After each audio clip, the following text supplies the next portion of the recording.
Today's episode comes to you thanks to our sponsor, Kangen Water. Electrolyte-reduced water is the power of true hydration, manifested in the most advanced Japanese technology that has been in the market for more than 50 years. To drink the best water, shower with a hot spring quality water, and start a new business with the most amazing and profitable compensation plan in the world, visit thelivingwatercouple.com to learn more or get started today.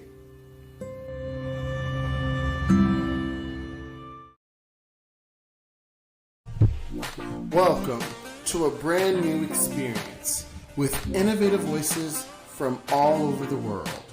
I would like to invite you all to something that is magical, something that is powerful, and something that is from my heart. This is the Devon Taylor Podcast.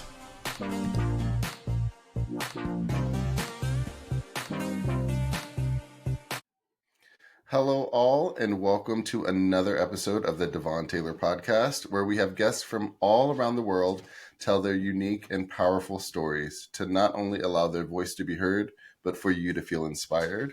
Today, I am joined again with my co-host, Giancarlo, who would like to lead us in a grounding meditation. Hello, Giancarlo. Hola.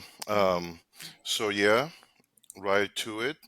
If you want to close your eyes and scan your body, take a deep breath and just relax your body and allow any energies to move, any nervousness, any anxiety. All is welcome. You can send yourself the message that it's okay for you to feel this way and validate whatever is present for you in this now moment. And with one more breath in,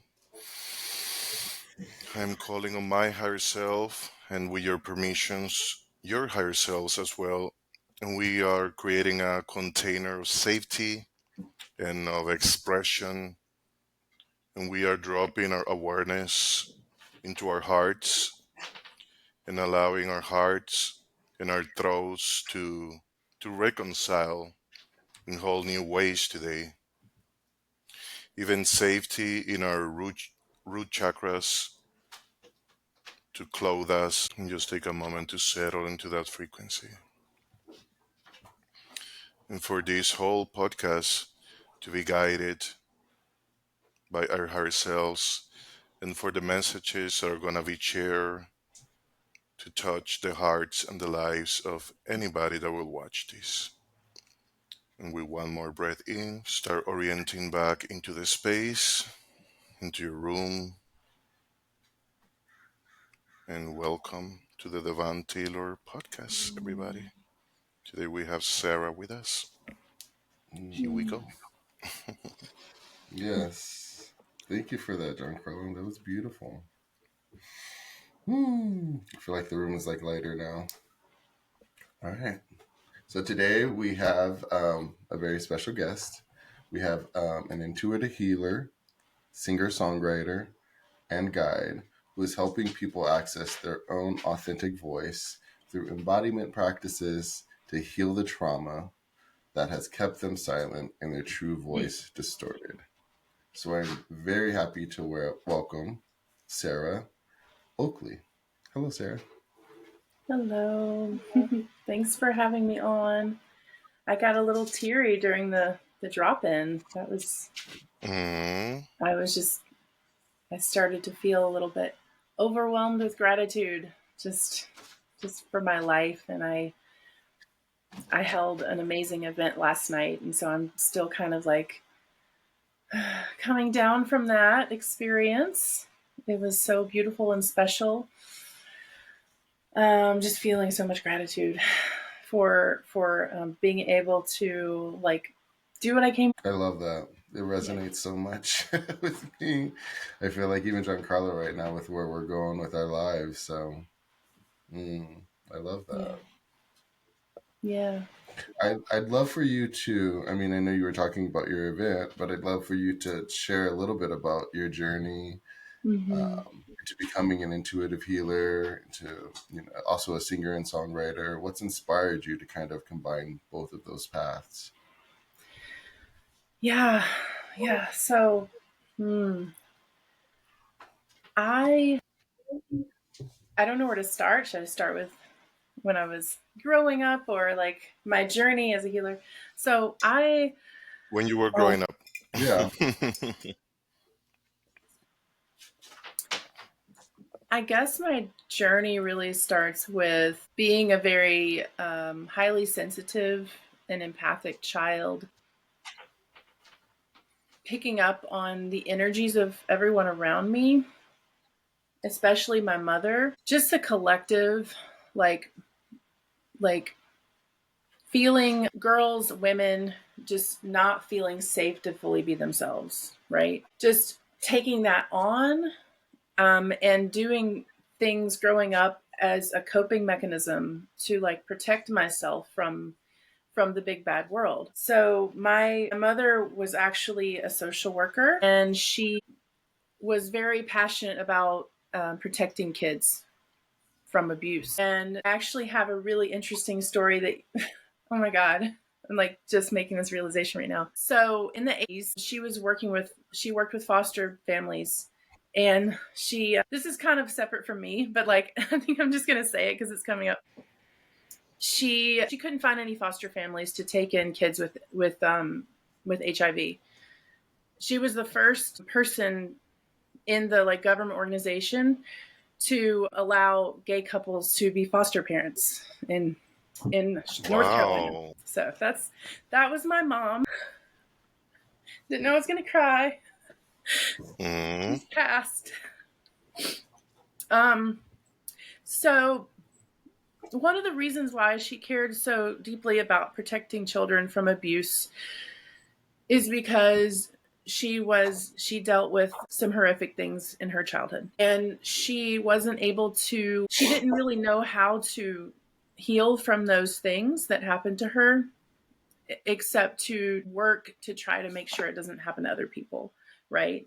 But still within herself, she had struggle with healing in a somatic way from the things that happened to her. And so I kind of inherited her experiences of the world and her fierce, like, protection of me, and like made sure that I wasn't someone that could be susceptible to any sort of abuse, or specifically as it pertains to being a woman. So one of the things that I did to protect myself was I made myself as unattractive as possible as a teenager growing up. And it was very unconscious, but it was like protecting myself from the world, right? Protecting myself. And also just not being seen fully for who I was, and my gifts and everything. Because if I just stayed small, energetically small, physically big, energetically small, it was a way to protect myself from harassment, from all the things, the things where they tell women to not wear sexy clothes, or that you're inviting in trouble, all of that, like I kind of took in on an unconscious level, right? I knew how to sing when I was a teenager, but I wasn't connected with my creativity. I wasn't writing songs. I compared myself to other people around me, and just said, well, I can't do this because of this, and this reason. Right. And also it was like this feeling of safety, right? Like, am I safe to be in my fullness? The other part about it is that my mom, she had a government job with benefits and all the things, but she was also an artist. She loved to paint, but she never really pursued that at all. She let it kind of, she just didn't have time. She put all of her time into her job, into her work, into her family, and into her relationships. And a lot of those relationships were very toxic, and I just experienced them as a child. Her having not very great relationships with men, and of course that related to her childhood trauma. And so she continued to attract men into her life that were predatory in nature because of her own, like she couldn't see what she couldn't see, right? So I was upset with her for a very long time too, just because I always wanted her to find. My parents were divorced when I was 12, and during my teenage years, I was like, can you just find a nice guy, that just maybe does the same thing you do, like believes in helping children or is a teacher or something, But she just like wanted to. She got herself involved in relationships where they were men that she wanted to fix, men that were broken, alcoholics, drug addicts. And I knew that I didn't want that for myself. And I knew it was because of her. I know it's because of her own unhealed part of her that attracted that into her life. And she felt like, well, if I can save other people, then I'll feel better. It's the same with helping kids, which is a very noble thing to do. So she didn't know how to take care of herself or her health. She loved taking care of other people. But then when she ended up prioritizing male relationships, she ended up neglecting her relationship with her children, which is one of the reasons why I for a long time, I had to distance myself from her, which was hard. Something that I had to do for my own sanity. It's one of the reasons why I moved to California. I've since moved back in North Carolina, but I moved to California because I needed space from that environment, right? Let's go back to, let's see. Yeah. So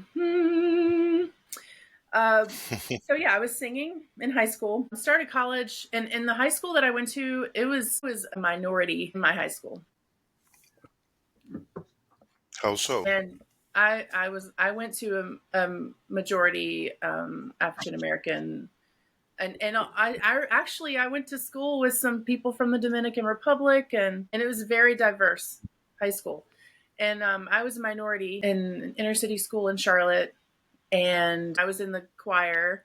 I was in the honors choir, and I compared myself to these like amazing young Black women singing, and I was just like, well, I don't have that. Like, I didn't have that. I didn't feel like I had that, And so that was one of the things that I have, part of my imposter syndrome has been, wanting to sing with soul, not feeling like I have what it takes to be like one of those, like an Aretha Franklin or whatever, because of my skin color. It's very interesting how that happened. So fast forward college, I was going to be in choir, and it was just not, I was not feeling it. I went to the college I went to was very different from my high school. And there was this old white guy leading the choir, and he, I was just like, this isn't really inspiring. So I quit, and I didn't sing for many, many years. Part of the reason for that was just fear of my own potential, fear of my own self, like going after something that I really love, thinking that I had to get a job that was stable, like my mom did. Mm-hmm. Her pressuring me to do something that would give me stability. Even when I became a massage therapist several years later, she's like, well, you have to worry about money, and how are you going to know you're going to get enough massage clients? Like, literally her words, you have to worry about money, where, she made like a, 60 grand a year with benefits, and still got, went into debt from overspending, and would pawn her jewelry off to pay bills. Anyway. And that's how we as parents can pass those beliefs to our children. Mm-hmm. You have to worry about money. Mm-hmm. And then the children internalize that as their own reality, and then that's the way they're relating to money or to romantic relationship and to the world and life itself. So I feel we need to be mindful and aware and slow our booties down, so we can be aware of what we're projecting when we're projecting to the children, or if we are passing down a story that can actually limit them instead of empower them. So thank you for Yeah. sharing that. Yeah. Yeah. I mean, I had no problem with grades, with doing well in school. I was top of my class as a major in biology. I went straight for like, maybe I'll just be a professor one day because that's what I'm good at. I'm good at, I like science. I'm good at all the sciencey things and like math and all of that. I was just like, maybe I'll just be a professor and I'll be good at that, right? Totally denying my creative side. This is in my early 20s, and something happened. I remember coming back. So I actually spent a year abroad. I lived in England for a year, and that was a transformative experience in my life because I was exposed to new things. I made friends who were my age that were musicians, singer-songwriters. Just traveled the world, traveled at least Europe. It was so eye-opening. I remember coming back and looking at one of my professors who wore very simple clothes, very just matter of fact, like all about her work, never been married. And I was like, I don't know if I can curse on here or not. I was like, I do not want to end up like her. That is not Fuck that. my life. Yeah, I was like, that is not going to be my life. I need to explore the world. I need to explore myself. I need to like break out of this box that I've like built myself in based on like whatever it was. I didn't really know about trauma healing at the time or any of that. It took me years to get a guitar, and then I ended up giving it away, and then I got another one, and that's a whole journey too. But I ended up living in different places and taking, deepen my connection to the earth was one thing. I did a lot of woofing and like, working on organic farms and doing the whole hippie lifestyle, which I guess I still am in some ways. Not caring about money. I wasn't like, I was, living very simply for a long time because I was like, I don't care about all this like academic bullshit and, just be, right? And then I came to massage therapy. And after a few years of getting more into alternative healing and especially massage, my empathic nature, really like I realized that I could actually use it for good. I could like help people by actually being able to tune in to their energy field and like tune into like what's happening in their body. And I started to pick up on a lot of things with people. I started to see patterns in people. I started to see patterns, especially in women, of like where they hold their stress, where they hold their knots, like, connecting what's happening with them emotionally to what's actually happening in their body. Right. And then I had this opportunity present itself. I found this woman online who did coaching for, she had a coaching program to teach massage therapists and body workers how to become coaches and to like integrate the two. And so that was, wow, like I can help people beyond the massage table. Like I can really create transformative spaces for people that connects what's going on in their body, how they're living their life. And at the same time, I saw my mother's health decline. And the research that I was doing in with the body mind connection, I was looking at her and how, her life and how she's lived her life and like the actual like chronic things that were happening in her. And man, like this is so important. This work is so important. So I was just like on a mission to help people see that their health was in their hands, and it directly was related to really getting to the root of all of their health problems, which was started in childhood. It all starts in childhood, Like even what you think of as like just health related problem. It all starts with the beliefs that you have about yourself and how you carry yourself in the world. Literally, when we have low self-esteem and low self-worth, our shoulders cave in, our head goes down, we are protecting our heart from heartbreak, and it creates actual curved spine, which is what my mom had the last few years of her life. Like she would walk around like this, literally with her head down.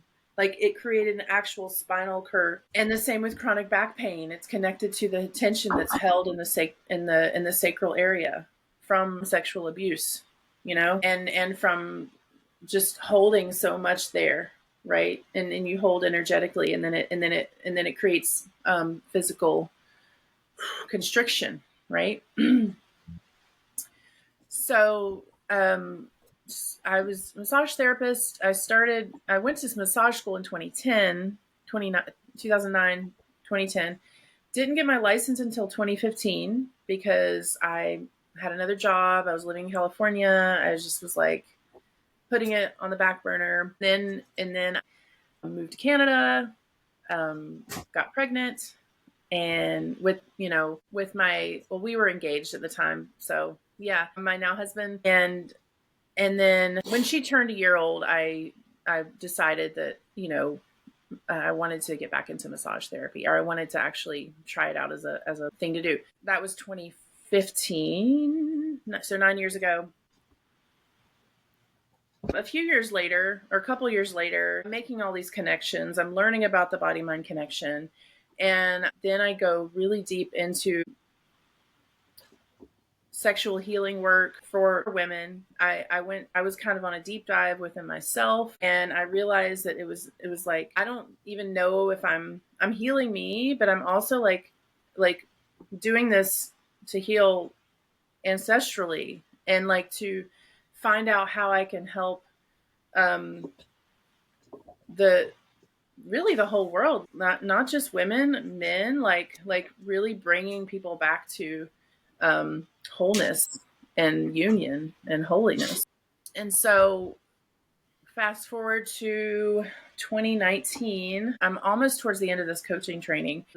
I'm thinking I'm going to lead with that, like kind of, and then I have this opportunity to train to really deepen into holding space for the deeper trauma healing for women, womb healing work. And then I just exploded from there, because I realized like there's so much. It's not just like, healing from like assault or rape. It's like what happens to women when they are sovereignty is taken away, and when they're giving birth. That's a big thing too. Like in the medical field, which is why I also really believe in like, sovereign birth and home birth, and because that's like a violation to women. And actually a lot of women are re-traumatized in during birth if they already had an existing trauma, and then the doctor is doing things to their body that they actually didn't consent to. All of that is all related. So this is 2019, exactly 5 years ago now. My mom suffered a major heart attack, and she was in the hospital for about a month, and then she went to a rehab place. And that was the time that I decided that this is my mission. Like I don't want this to happen to other people, like for them to end up where my mom is at. She smoked all of her life. That was a coping mechanism, right? She just didn't treat herself well. She gave her power away to other people, and it was difficult when she was alive to really I think it was hard for her. Maybe she was also like happy for me too, but for me to be like really wanting to make a difference in my life, and also make a difference in other people's lives, and her really struggling, just with day-to-day things. And I don't think it did not have to do with her age. She was 68 when she died. It's not like she was, and there's plenty of it doesn't matter really. Age is a number, and I plan on being very healthy and vital in my in my late 60s for sure. And it's definitely doable. So she ended up having another heart attack a few weeks after she had her initial heart attack, and she passed away. And I went into like masculine planning mode, and because I had planned her whole funeral. I got it together in 3 days during Labor Day weekend, right before my daughter was starting kindergarten. I was like, I'm going to sing at her. I'm going to sing there. I sang Amazing Grace a cappella at her funeral. And let me tell you, like, family members of mine, they were floored. They were brought to tears. They had no idea I could even sing, even though I had been in choir and all of that stuff. And it felt like her passing opened up this place inside of me where, like, my way of processing the grief was to sing. And it's true that there's cultures all around the world that they sing as a practice, as a ritual for grieving, right? And I didn't have that built into my life. But what I did was things just poured out of me.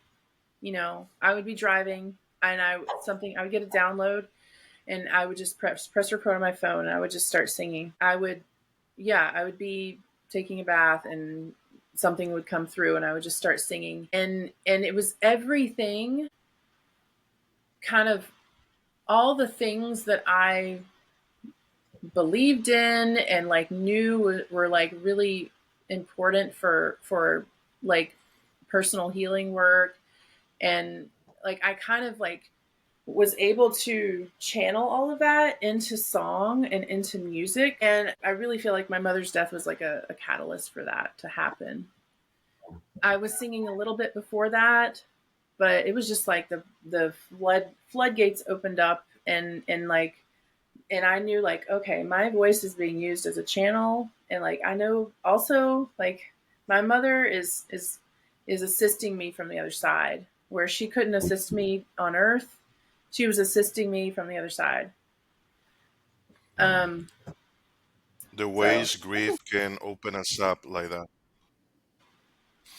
The ways grief can open us up like that, and yeah. especially when we have been suppressing ourselves for so long, grief just has this way of coming in and just opening, like you said, the floodgates, and it's really powerful. It's really painful, and at the same time, the less we resist it, it can be a very transformative experience that can actually shift us into a more empowered and authentic and aligned timeline in our lives. And I wonder, Devon, if you have any questions. Well, yeah, no, I was just about to say, because I was just speaking on death and how it just expands the people around the person that has passed away. And I was just speaking on how my brother had passed away, and it was relating it to someone else that their brother had passed away. And then just hearing about your mom and how that kind of expanded you to be more in your truth, I guess. Do you feel like you were suppressing a part of yourself before that had happened? Do you feel, because like when I think about it, I can't I can't remember if I was suppressing anything, but I know there were definitely emotions that came out, at a certain point of the funeral, and all of the Yeah. emotion, everything that I had seen. But for you, was there any suppression, and that maybe this were you suppressing the singing, if you felt at all? I think that there was like a level that hadn't been unlocked. Mm. You know how in a game, like, you have to get to a certain place, and then Yep. I don't really play games, but I don't know. There was a level that had to be unlocked. I also think it has to do with how much I was carrying and caring for, even energetically, my mother. Like, I was carrying her in a lot of ways, and a lot of that was unconscious too. I was, you know, just always worried about how she was, what she was doing, if she, you know, about her own finances. Just she was one of the, I would say actually probably the closest person to me, apart from my husband, you know, and, you know, we would talk on the phone a lot, and sometimes I noticed, and even looking back on it, like speaking to her on the phone, it would bring me down, and I would have to like do things to bring myself back up. Mm.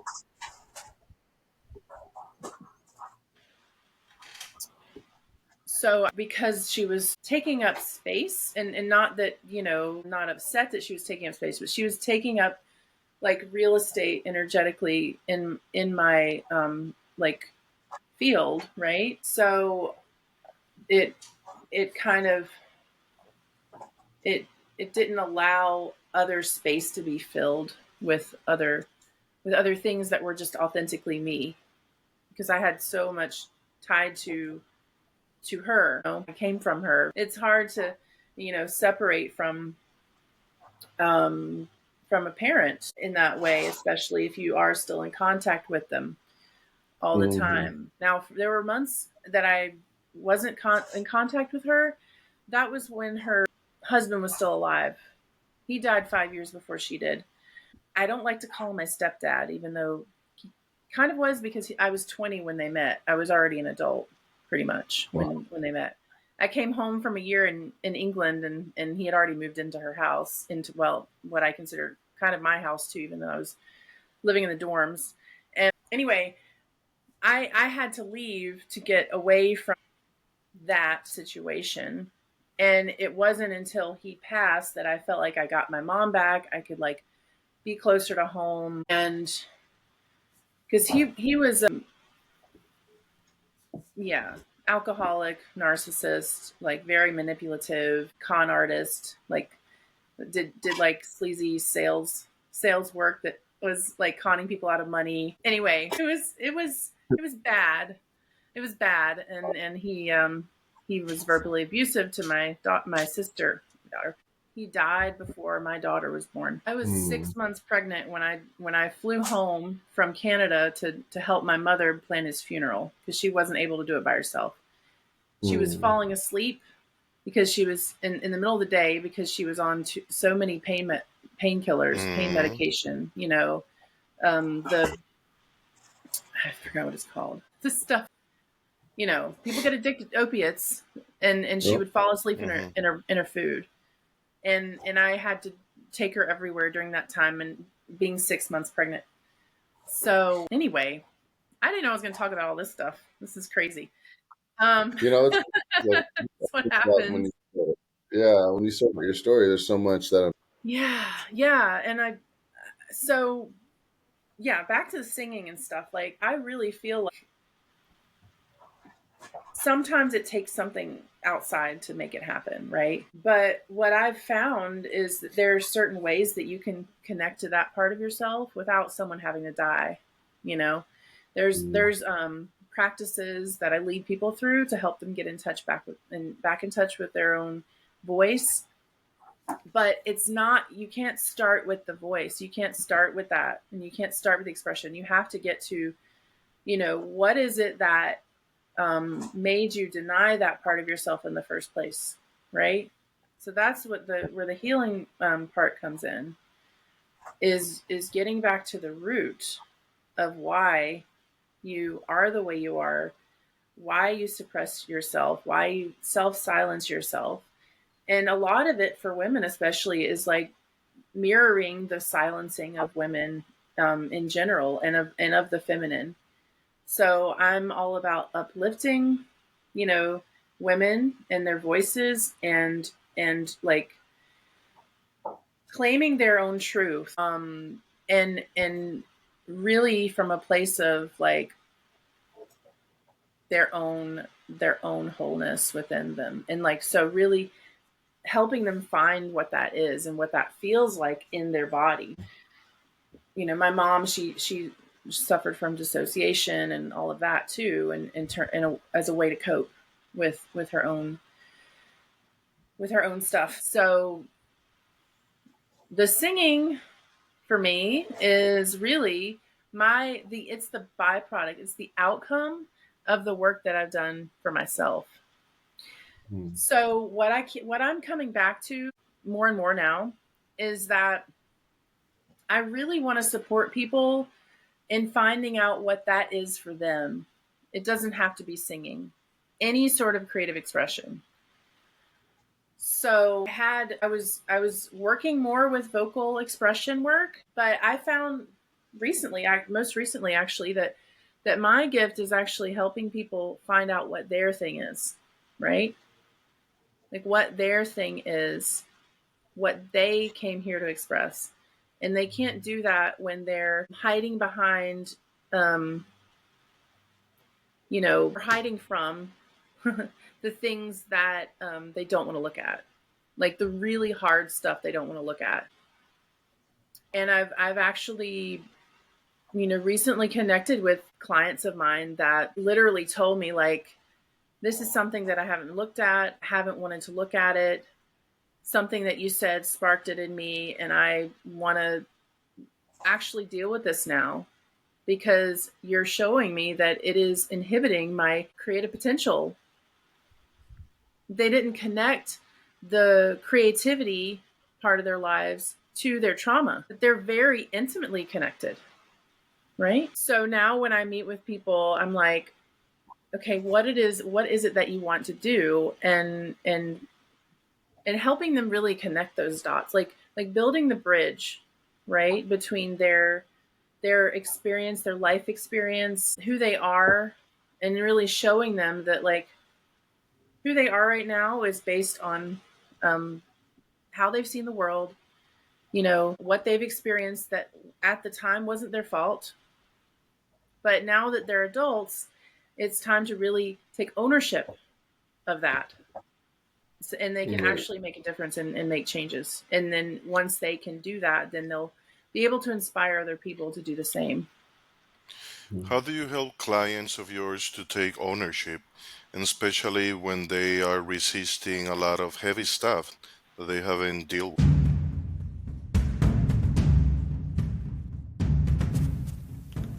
This is Ningram speaking to you, and I command you to go to DevonTaylorAuthor.com right now. You must check the specials. Listen to me. You must check the specials now.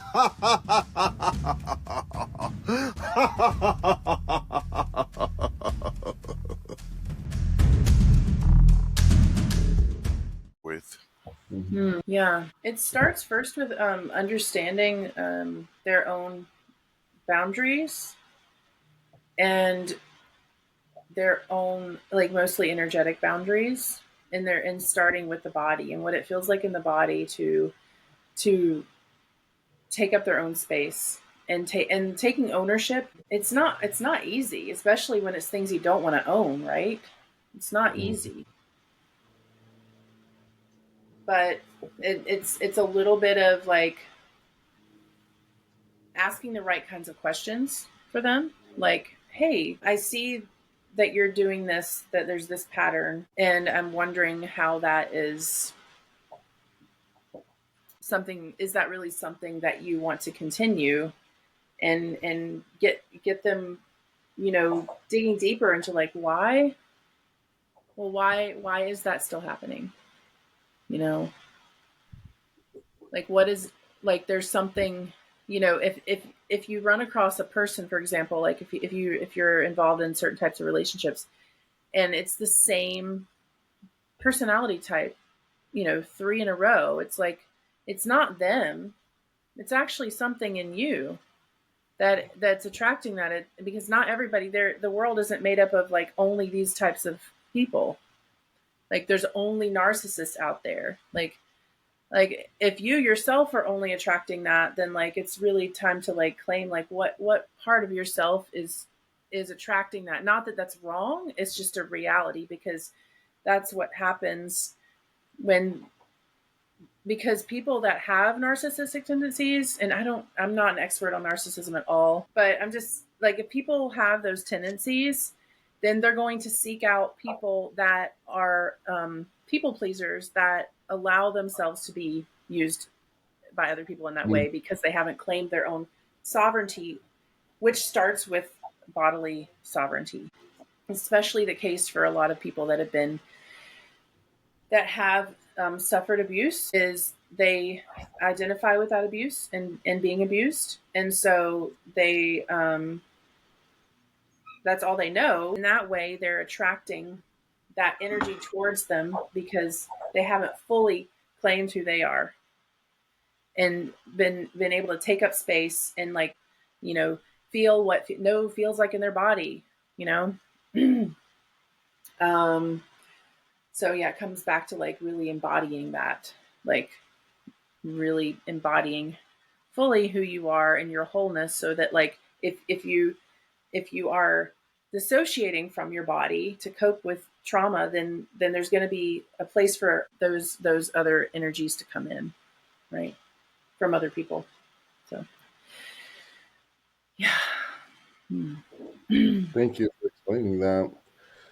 How do you use your intuition in your healing work? Can you share an example of like how your intuition has guided you in a particular session or Yeah. outcome? I feel like we all could use our intuition a little bit more, but I'd love to hear yours. So I pick up on, it's more of a matter of like really having very discerning perception. I'll give a short example of body work and massage therapy.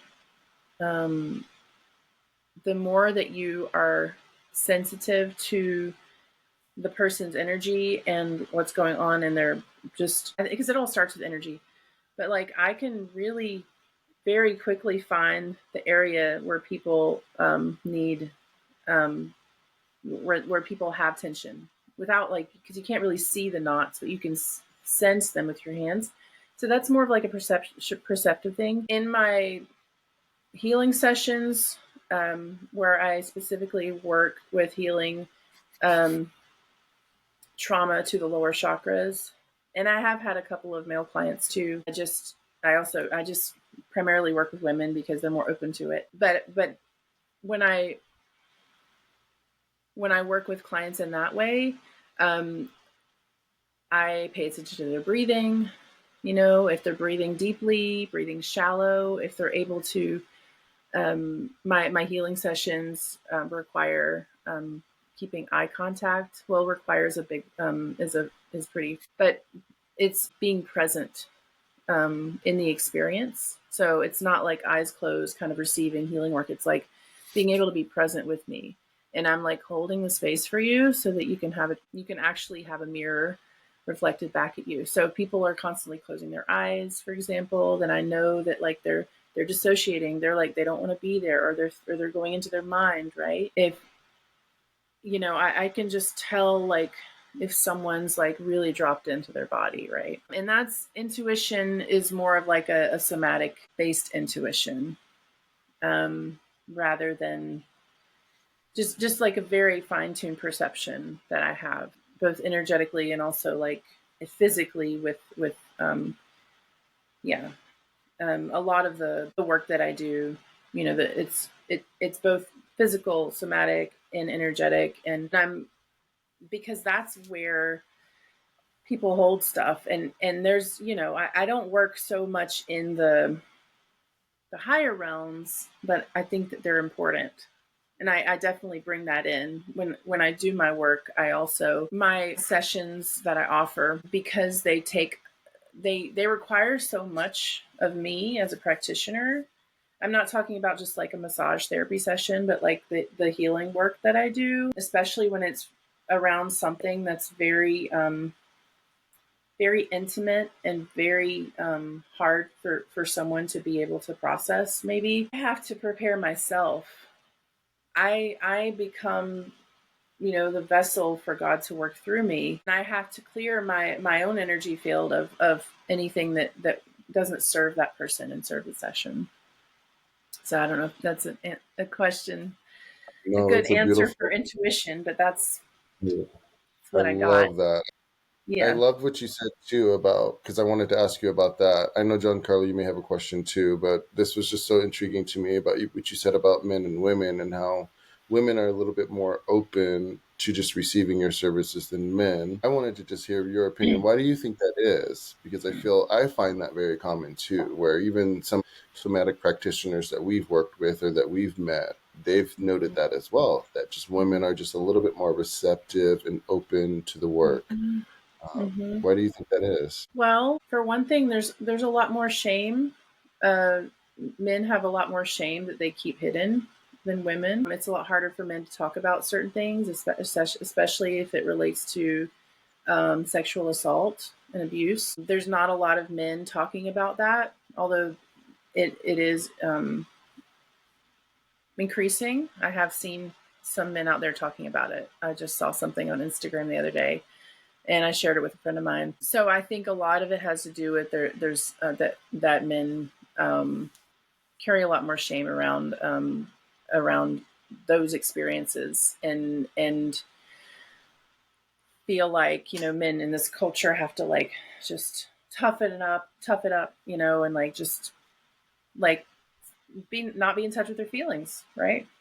When it comes down to, and like especially, but if those feelings are creating like disease in their body, just the same as it does in women. It doesn't matter if you're male or female. It's like if you're constricting in your sacral area, if you it will create a tight psoas. It will create chronic back pain.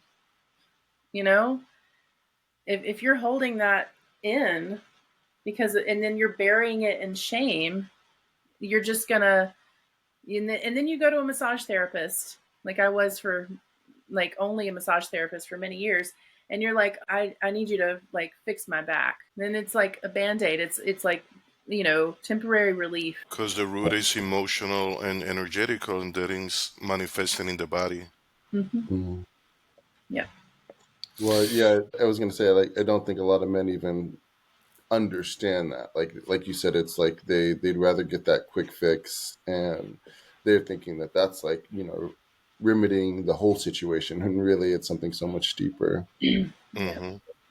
Sorry, Jonathan, I know you were going to say something.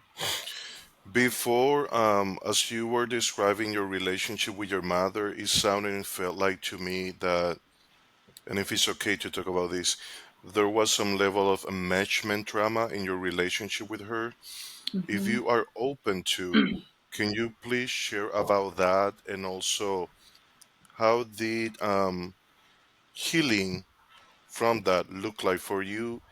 And what do you suggest to people that are enmeshed to their mother or their father or their partner or whatever? Like, I just want you to speak on that, please. Mm-hmm.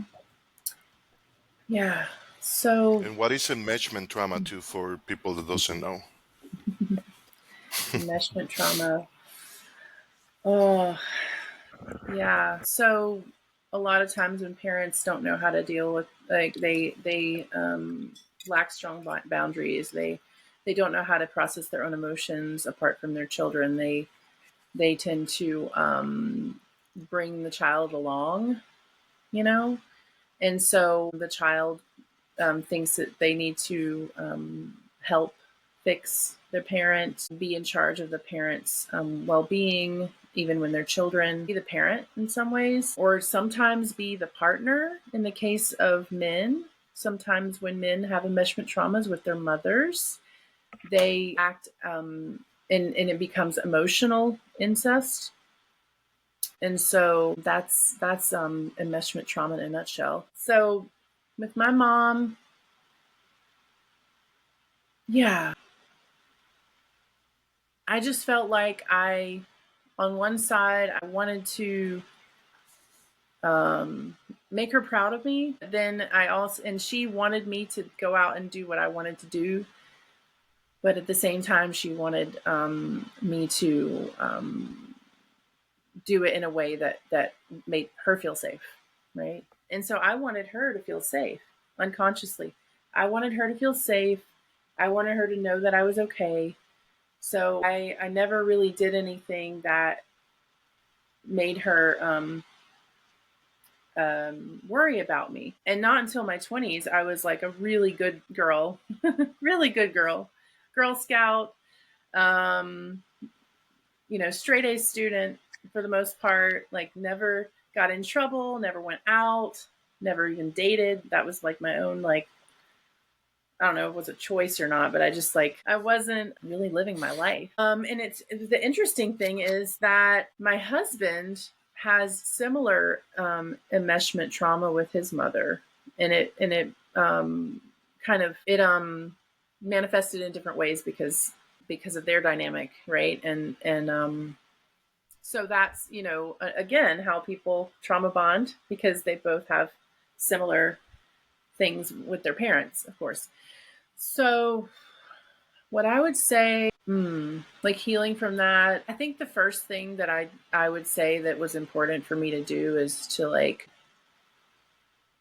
the first thing I did was I had to completely physically separate for a while, to be just to because it was affecting me. It was affecting my own mental health. When I saw her constantly making decisions over and over again that were not good for her, and I couldn't do anything about it, And so that's something that is important that people do, is, even though it's hard, is like to really,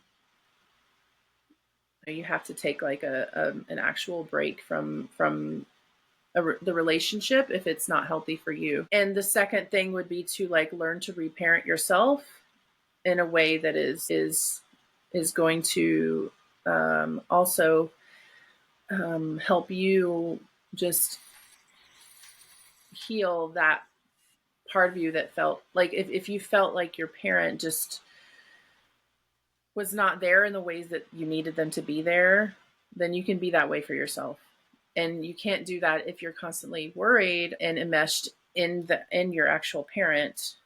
You have to really bring it back home. And again, it comes back home to the body, and cultivating, reclaiming your own sovereignty from the inside out. And then people can meet you where you, right? Your parent can meet you where you are right now. It's not up to you to change as an adult to fit, or as a child to change in order for them to feel comfortable. It's up to you to really claim who you are. And then if they choose, our friend Tasha Renee just made a post about this the other day anyway, I had to, that's what's coming through right now.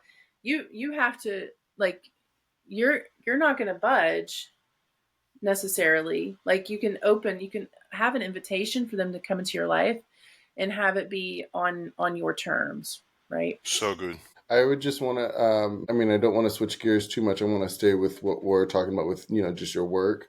What can someone expect to receive when they work with you? Yeah. So it's almost like when people come to me, like at different levels and stuff, but it's usually people that have done a lot of work already, or they know about healing work and all of that. But there's like something missing where the self-love, they're missing this part of them that like really can like love and accept themselves fully. So the first thing, my biggest intention is to be that, holding a space of unconditional love for them, so that they feel safe enough to be completely themselves, to share their story, to share their process with me. That's the biggest thing. And then with the healing sessions that I offer, it's that as well. Like I'm holding the space of unconditional love for them to be able to be present with themselves, present with their breath, and present with like the parts of themselves that they don't want to be present with, basically. But being like, it's okay to feel what you're feeling in your body right now. It's okay to express what you want to express right now. That's the way my sessions work. It's like you are in full, I don't want to use the word control. My sessions are very consent based, where, it's like, we're not going to do anything that you don't feel comfortable with. it's okay to meet your edge, but I'm going to walk you through it. So what it's called the awe practice. And it basically, that this is one of the primary healing work that I do, especially with women, is to be with them while they are experiencing their own body. And often what happens, they have memory come back, and I'm with them while they allow the emotions to come up, and to let them know that it's safe to be here in their body, that they don't have to go anywhere. And I'm guiding them to be able to release whatever needs to be released. And so some people, they don't make sounds, but some people, like, they can cry, they can scream, they can laugh. If that like, sometimes that comes out, it's like, oh, that's really weird that I'm thinking about this random thing, and during the actual session, there's very little talking. It's just like, I'm here with you, and you're like being in your body and whatever comes up for you in your body. And then reminding them of their own wholeness and holiness, like reminding them that this is you, and you have a choice. Who comes into your energy field, who touches you, all of that, like, and to be able to know what it feels like to totally own yourself, like to have sovereignty over your body. And this was something that really came up for me. I was all about, like, reclaiming your own body, especially, like, but it's not just your body. It's like your beliefs, the way that you want to show up in the world, the way that you interact with people, like, and that includes, like, not having some outer authority tell you, like, what you can do with your body, because your body best, right? So that was fun for me to be like, hey, like, I know myself. I know what's good for me, right? And then getting pushback against people during that time, and even people that believed in the power of speaking your truth and, being an advocate for women and all that stuff. I was like, well, that's what I'm doing. That's kind of a tangent. Maybe we won't go there right now. You have spoken about knowing your body, sovereignty, knowing yourself. What about for people that have no fucking clue who they are, that don't have a strong sense of self? Like, what practices do you recommend to them to start coming back into their bodies and their sovereignty, and just expanding their sense of self? So very simple presence-based practices to start with. Your feet planted firmly on the ground, on the earth, feeling your body in space, slowing down enough to experience your breath, breathing deeply into your body, being guided to move how you want to move. Another big thing that really helped me in my own journey is getting involved with ecstatic dance and dancing, freely. So I would say, like, having exploring your in a way that just getting to know yourself. It helps you get to know yourself more. And I think everything just starts with that, with the here and now, and, like, the present moment. And it starts with, it just starts with embodiment, really. So many people they don't know who they are, but they wear masks. They wear a personality, right? They let their kind of lower ego guide them, because they don't really know who they are. But it's because there's, like, layers and layers and layers But also it has to come from the person too. Like if the person wants to change, if the person wants to know who they are, then they will discover that for themselves. And it's not everybody. It's not, I mean, not everybody. I would hope it's my dream that everyone would know, but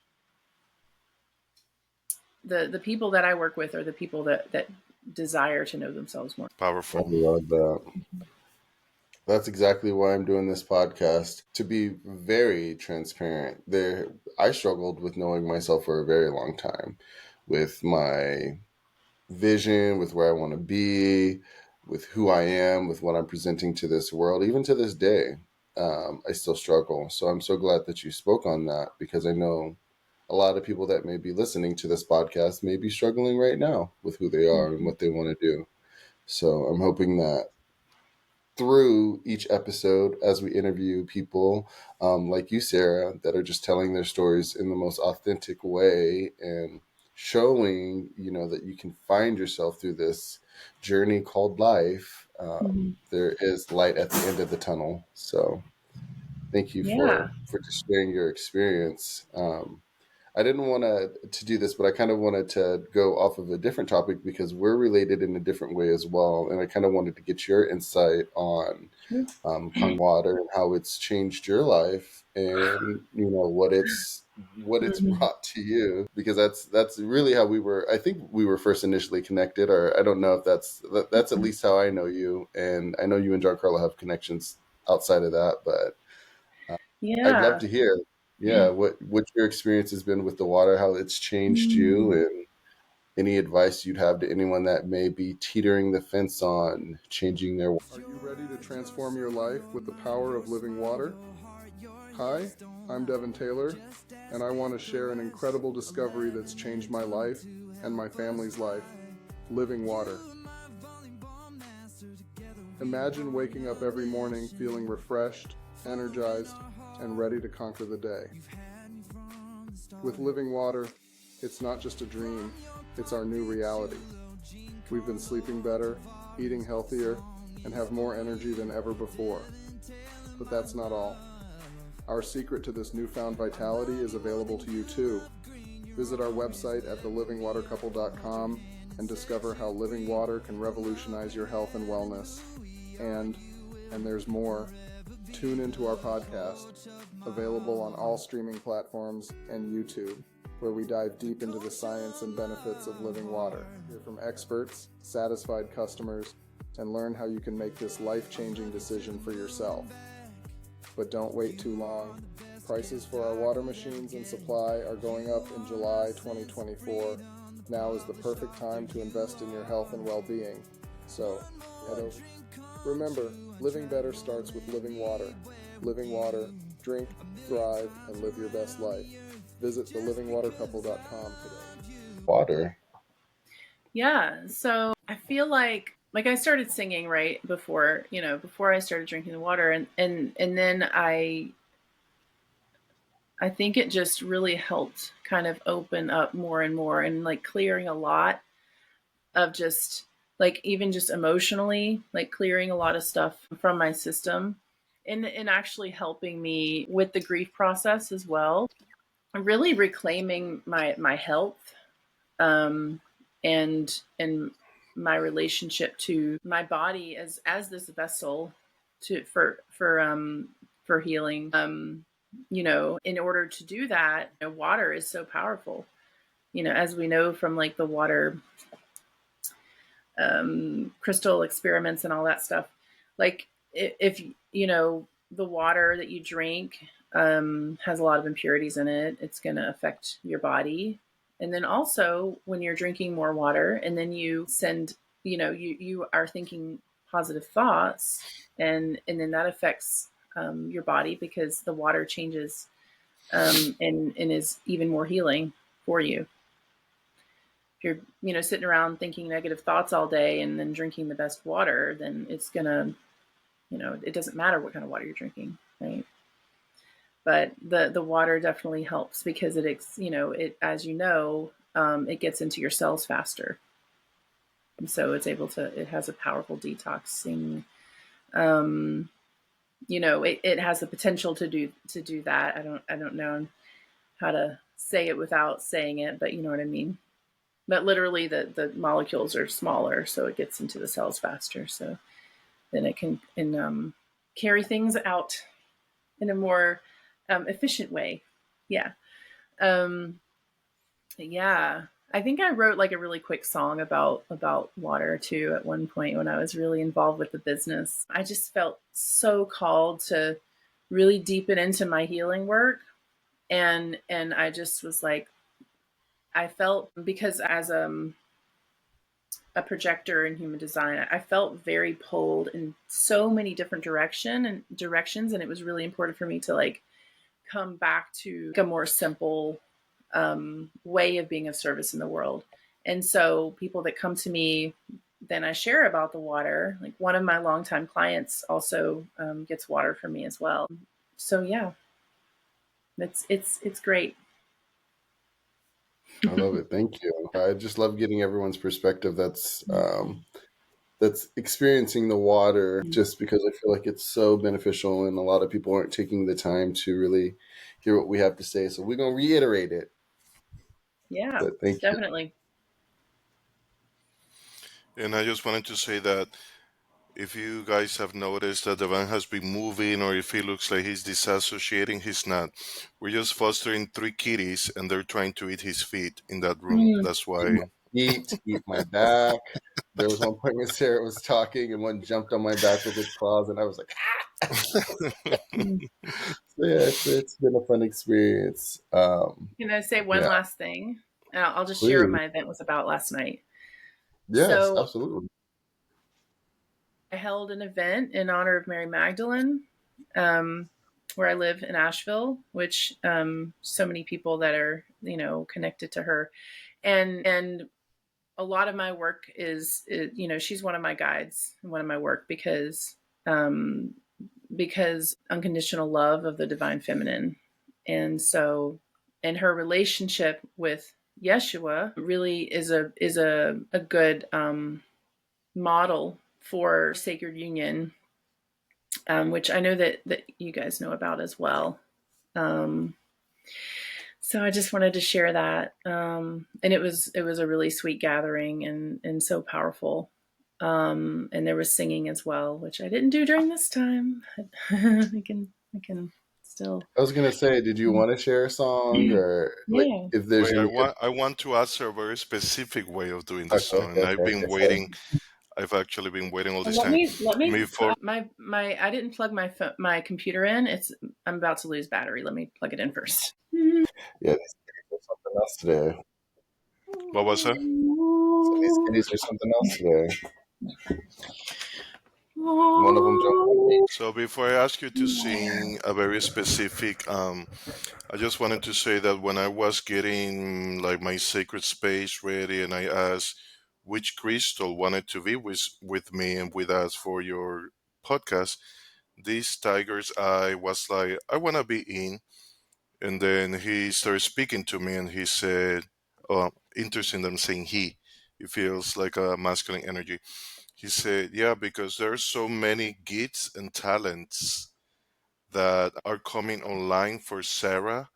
And also, she's going to be supporting so many people in embodying and activating their gifts and talents.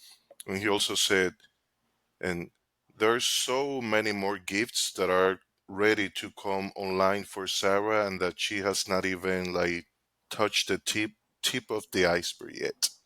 And I was like, whoa, because I was not even expecting that he was gonna say that. And then as we have been doing your episode, there has been a feminine guide singing all this time. And she has been singing actually a song that I love by this singer that I have been listening, Lauren Alfred.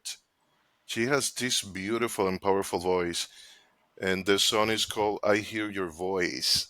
And as she has been singing that, I've been seeing your mother, and at the same time, I've been feeling like the universe or goddess has been singing that to you, telling you that they hear your voice. The song goes, I hear your voice, and it brings me to my knees.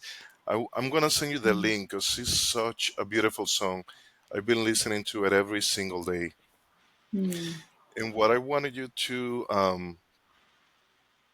sing, if this is okay with you, is actually Amazing Grace.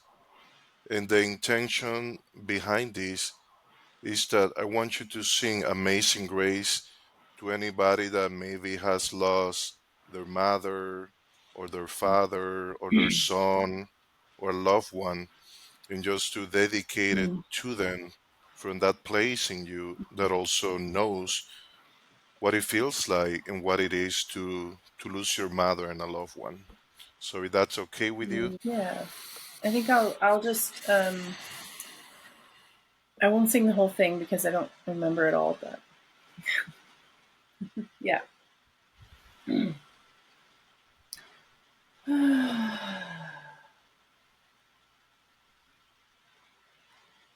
Getting in my body is like really important to like to my singing too.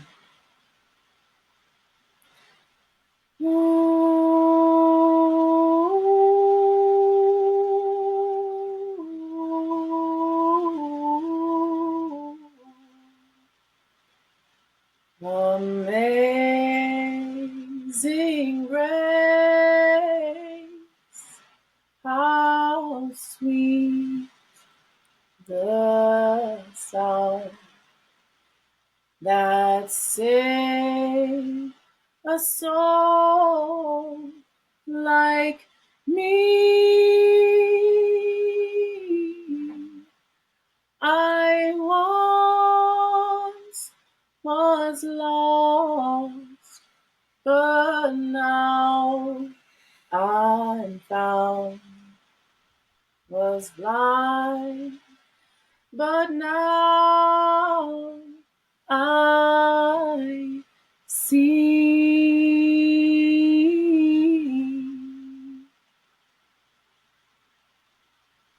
Mm, mm, ooh,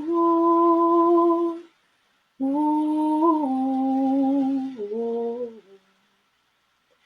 ooh. Oh,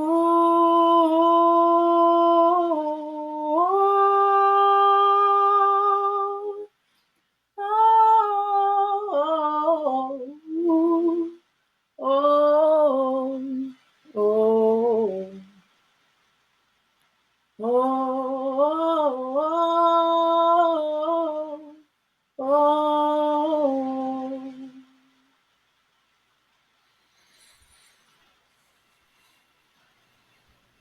That was beautiful.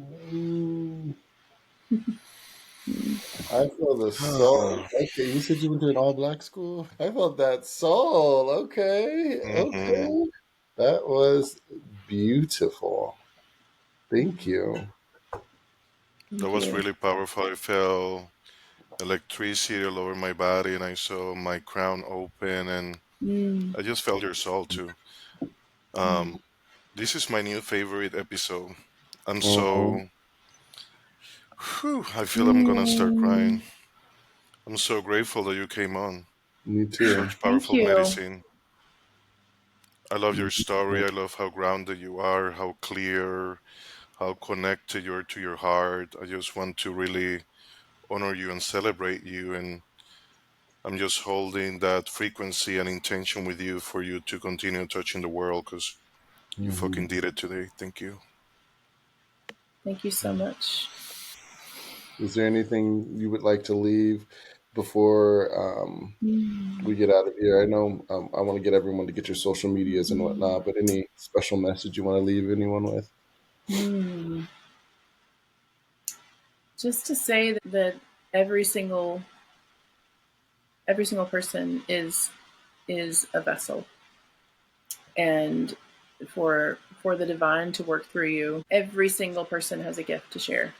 Doesn't have to be voice, doesn't have to be writing or whatever. It's just there is something for everyone, and only you can find out what that is from within. Yeah. And I'll also share, I don't have any group programs right now. Right now, just taking one-on-one clients. I also have this amazing offering for people that want to come down to the North Carolina mountains and have a one-on-one experience with me, 1 or 2 days. And I take care of everything, and you just come and we create an experience just for you. And right now, my one-on-one clients that sign up with me are, I don't know when this is airing, but if anybody's watching this, they can be a part of this too, this bonus too. The one-on-one in-person retreat is a part of that, a part of my 3-month container.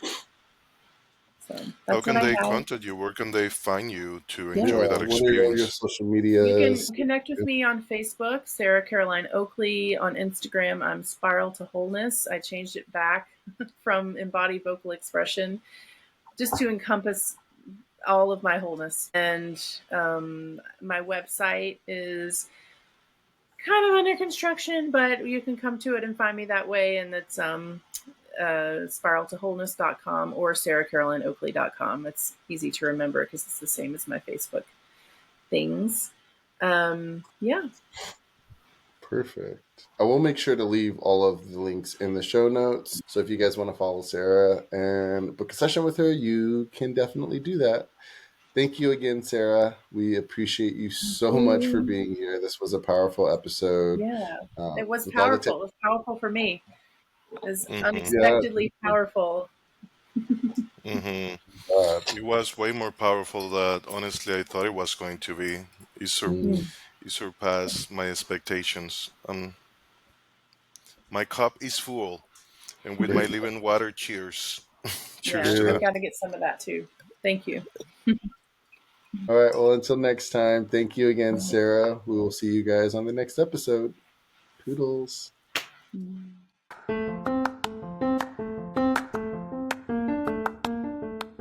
Hey guys, it's Icarus here. And Amelia. And I'm here to tell you if you'd like to join our brand new adventure. Go to DevonTaylorAuthor.com to learn more. And check out the cool items like the new bucket hat. Yeah, and so much more. See you guys there.